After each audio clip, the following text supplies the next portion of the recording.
Welcome friends to the नीकामरा.com channel. आज हम बात करने वाले हैं फ्यूजी X-E4 और फ्यूजी X-E30 इन दो कैमरों के बीच में मेजर डिफरेंसेस के बारे में।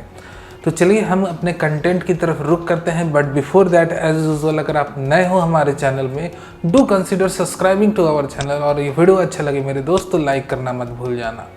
चलो कंटेंट की तरफ रुक करते हैं, but before that let me tell you कि यहाँ पर जो मैं मेजर डिफरेंसेस की बात कर रहा हूँ वो आपके रिक्वायरमेंट के हिसाब से बात करूँगा। अगर आप फोटोग्राफर हो तो आपको कौन सा कैमरा लेना चाहिए, अगर आप यूट्यूबर हो तब आपको कौन सा कैमरा लेना चाहिए, अगर आप बिग नीड सिनेमाटोग्राफर या वीडियोग्राफर हो तब आपको कौन सा कैमरा लेना चाहिए। तो सबसे पहले बात करते हैं यहाँ फोटोग्राफर्स की। अगर आप फोटोग्राफर हो तो यहाँ पर हमें जो डिफरेंसेस की शुरुआत करनी पड़ेगी वो डिज़ाइन पार्ट से शुरू करनी होगी।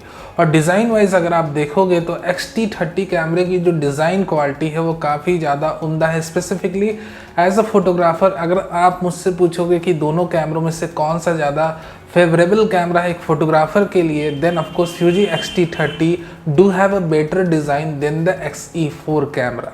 X-T30 की सबसे अच्छी बात अगर आप देखोगे तो इसके जो व्यू फाइंडर है वो सेंटर में प्लेस है, just like the traditional DSLR camera. और वहीं अगर आप देखोगे X-E4 कैमरे की view finder placement, then it's on extreme left side. हो सकता है कि आपको प्रॉब्लम क्रिएट करे अगर आप ऑलरेडी हैबिचुएटेड हो या आपने किसी DSLR कैमरे को प्रीवियसली यूज़ किया है, then you may feel bit issue in handling the new camera. Overall अगर हम कंट्रोल्स की भी बात करें, अगर आप टॉप डिस्प्ले पे देखो number of controls, number of available dials को देखो, तब यहाँ पर आपको क्लियर डिफरेंस दिखेगा कि जो मैनुअल कंट्रोल है वो X-T30 में ज़्यादा दी गई है। स्पेसिफिकली अगर आप कुछ शूट में इन्वॉल्व हो और अगर आप अपने कैमरे के कंट्रोल से फैमिलियर हो, विदाउट जंपिंग इनटू द मेनू, जो भी आपका फेवरेबल सेटिंग्स है वो थ्रू दीज डायल्स आप तुरंत सेट कर सकते हो। So for still photographer Fuji X-T30 camera एक बहुत ही ज़्यादा उम्दा कैमरा है डिज़ाइन वाइज। डिज़ाइन पार्ट में एक और डिफरेंस है इन दो कैमरों के बीच में। यहाँ पर आपका X-E4 कैमरा जो है उसकी स्क्रीन जो है वो 180 डिग्री तक अपवर्ड डायरेक्शन में मूव कर जाती है, यानी कि एक ब्लॉगर फ्रेंडली स्क्रीन है। और वहीं X-T30 कैमरे की एक टिल्टेबल डिस्प्ले है जिसकी रोटेशन जो है लिमिटेड है। तो यहाँ पर अगर आप फोटोग्राफर हो देन आपको कोई भी इश्यूज नहीं होनी चाहिए स्क्रीन से। ये 180 डिग्री मूव करती है, वेरी एंगल डिस्प्ले स्क्रीन है। ऑफकोर्स एक कंपोजिशनल फ्रीडम आपको मिलती है अगर ये वेरी एंगल डिस्प्ले स्क्रीन रहे। अदर देन दैट अगर 180 डिग्री तक ये टिल्ट अप होती है, then for photographers there is actually no major advantage involve. सो मेरी रिकमेंडेशन है कि डिज़ाइन पार्ट की ओवरऑल अगर हम बात करें तो ऑफकोर्स X-T30 कैमरा एक बेटर कैमरा है compare to X-E4 specifically for photographers. तो चलिए हम बात करते हैं कोर स्पेक्स की, और कोर स्पेक्स में ये जानने समझने की कोशिश करते हैं कि क्या क्या इंप्रूवमेंट आई है एक्चुअली, और अगर आप फोटोग्राफर हो तो आपको ये इंप्रूवमेंट्स कहाँ तक छू पाती हैं। तो सबसे पहली बात कि सेंसर सेम है, इमेज क्वालिटी आपको सेम मिलनी है, आप कोई भी कैमरा यूज़ कर लो। 26 MP की BSI CMOS सेंसर है और ऑफकोर्स ये क्लास लीडिंग सेंसर है। तो इन जनरल इसकी जो लो लाइट आउटपुट आप कह लो, डायनेमिक रेंज कह लो, कलर आउटपुट कह लो, इवन शार्पनेस कह लो, when paired with the Fuji lenses जो कि ऑफकोर्स एक प्रॉपर रिजॉल्विंग पावर के साथ आती है, तो आपको आउटपुट बहुत शार्प, बहुत परफेक्ट और काफ़ी अच्छी डायनेमिक रेंज के साथ मिलती है। जब आप इस सेंसर को फ्यूजी लेंसेज के साथ ऑफकोर्स यूज़ ही करोगे, then you will get a proper output. Image quality के हिसाब से तो दोनों कैमरे आपके सेम ही परफॉर्म करने वाले हैं। ऑटो फोकसिंग सिस्टम के बारे में बात कर ले। ऑटो फोकसिंग सिस्टम के बारे में अगर हम बात कर ले, हाँ ऑफकोर्स फ्यूजी X-E4 कैमरा कुछ एक इम्प्रूवमेंट के साथ आया, और कहीं ना कहीं यहाँ पर जो ऑब्जेक्ट ट्रैकिंग एल्गोरिदम्स है वो X-T4 कैमरे की डाली गई है, यानी कि जो ऑब्जेक्ट ट्रैकिंग या फेस रिकॉग्निशन को आप कह लो या मूविंग सब्जेक्ट्स के रिकॉग्निशन के बारे में बात कर लो, तो इसमें थोड़ा सा अपस्केल्ड एल्गोरिदम डला हुआ है। इसकी एफ एल्गोरिदम में इंप्रूवमेंट करी गई है, और कहीं ना कहीं ये जो कैमरा है अब X-T4 के एफ सिस्टम के नियर अबाउट जाते हुए दिखता है या उसके बराबर ही है। तो अगर आप फोटोग्राफर हो, वन शॉट क्लिक आप शॉर्ट सेटिंग्स में बिलीव रखते हो, then there is no actual advantage sitting inside this camera for you.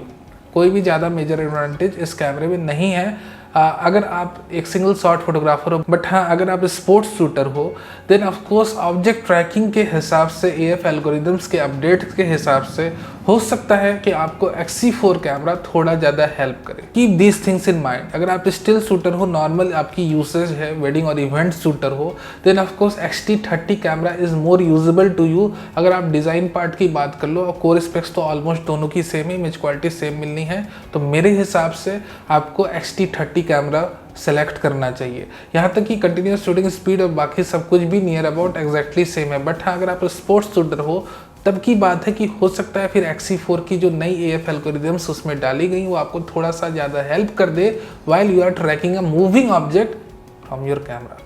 अब हम बात करते हैं वीडियोग्राफर्स, सिनेमाटोग्राफर्स की, यूट्यूबर्स की। यहाँ पर वीडियो मोड में कुछ एक मेजर डिफरेंसेस है जिनको हमको जानना और समझना बेहद ज़रूरी है। हालांकि रेजोल्यूशंस और बिट रेट्स में कोई डिफरेंस नहीं, दोनों के रेजोल्यूशन और बिट रेट एग्जैक्टली सेम है। डिफरेंस कहाँ है मैं आपको बता दूं। डिफरेंस है फुल एचडी में 240 फ्रेम्स पर सेकंड को इंट्रोड्यूस करा गया है। यानी कि अगर आप full HD video mode use कर रहे हैं और आपको स्लो मोशन वीडियोस बनाने हैं तो X-C4 कैमरे के थ्रू आप 240 फ्रेम्स पर सेकंड तक वीडियोस ले सकते हो अपने कैमरे के अंदर। हालांकि जो टाइम लिमिट है वो 240 फ्रेम्स पर सेकंड की वो है लगभग 3 मिनट की।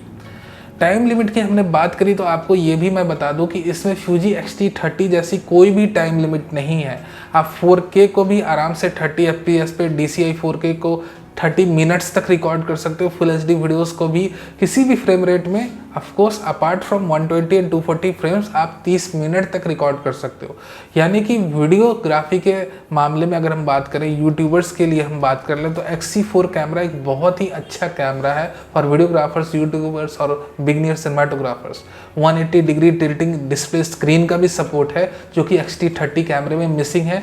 और कहीं ना कहीं अगर आप यूट्यूबर हो तो इसकी जो डिस्प्ले स्क्रीन है आपको काफ़ी ज़्यादा हेल्प करने वाली है कंपेयर टू X-T30 कैमरा, क्योंकि जैसा आपको पता है कि इसमें 180 डिग्री टिल्टिंग डिस्प्ले स्क्रीन को डाला गया है। और वहीं पे आप देखोगे X-T30 में तो लिमिटेड डिस्प्ले मूवमेंट के साथ स्क्रीन आती है जो कि ऑफकोर्स यूट्यूबर्स के लिए उतनी यूजेबल नहीं है। तो मेरी ये रिकमेंडेशन है कि ओवरऑल अगर आप डिफरेंसेस की बात करो तो यहाँ पर वीडियो मोड में आपका X-C4 कैमरा कई सारी इम्प्रूवमेंट के साथ आया है, जिसमें कि स्पेसिफिकली जो सबसे नोटिसेबल इम्प्रूवमेंट है वो है वेरिएबल टाइम रिकॉर्डिंग लिमिट्स का एंड होना। यहाँ पर 4K आप 10 मिनट्स तक रिकॉर्ड करते थे, फिर 15 मिनट्स की रिकॉर्डिंग लिमिट आती थी।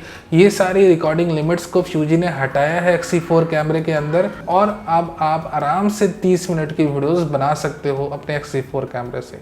सो of course if you are a cinematographer, YouTuber, videographer, then आपको X-C4 कैमरा ही लेना चाहिए, ना कि X-T30 कैमरा। तो this was my specs comparison review today about X-T30 and X-C4। Hope you like it. अगर आपके पास कुछ सवाल हैं then you can ask in the comment section below, मैं आंसर देने की कोशिश ज़रूर करूँगा। वीडियो अच्छा लगा हो तो लाइक करना मत भूल जाना। नए हो, अभी तक इस वीडियो के साथ जुड़े हुए हो, be a part of the newcamera.com family, subscribe to our channel. Thanks again very much for watching this video.